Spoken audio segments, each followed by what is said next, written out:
Председателе, еве јас во моје име да им честитам на предлозите и се надевам идните амбасадори. Јас ќе бидам конкретен и краток, ќе се задржам на економска тема. Ние често пати зборуваме дека Република Македонија треба да отвори нови пазари и го подценуваме украинскиот пазар. Сметам дека клучен пазар кој што Република Македонија треба да го отвори е токму украинскиот пазар и пред се во областа на земјоделието. Потенцијалот кој што го има Украина во областа на земјоделието е непроценлив. Треба да знаеме дека Украина, например, има најголемата индустрија за производство на пилешко месо во Европа. Ги има еден од најголемите земјоделски холдинзи во светот. Огромно производство на сончоглед, со самото тоа огромно производство на зејтин. Така да украинскиот пазар е пресуден во кој што ние би требало всушност особено да се насочиме и ако е возможно да го отвориме што е можно повеќе.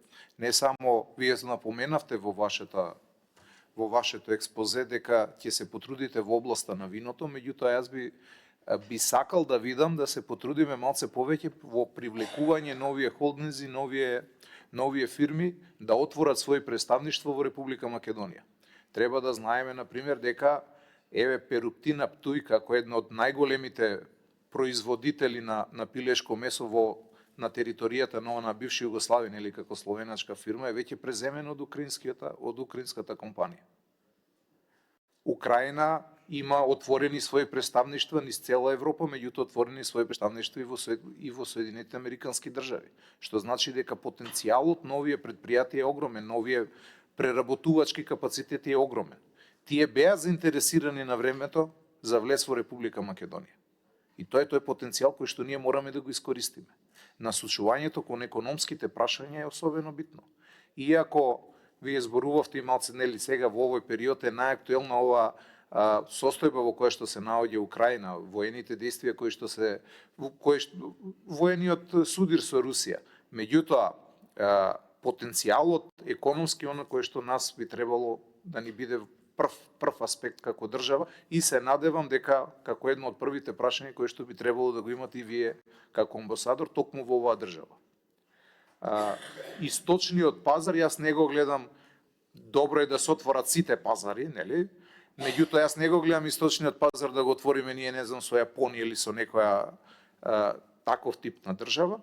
Источниот пазар, кога зборуваме за источниот пазар, јас би гледал повеќе према Украина.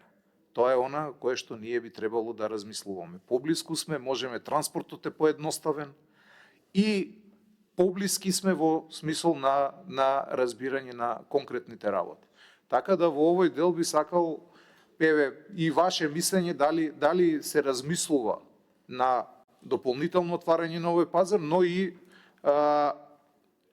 овие големи компании кои што Украина несомнено ги има пред се во областа на земјоделието да отворат своји представништва во Македонија, бидејќи веќе беа заинтересирани, зборувам, и во изминатиот период пред војната веќе имаше и конкретни најави за влез на овие компании на македонскиот пазар, што би значило отварање на нова инвестиција и нови работни места во државата. Тоа е нешто што би требало да биде и наш приоритет. Благодарам.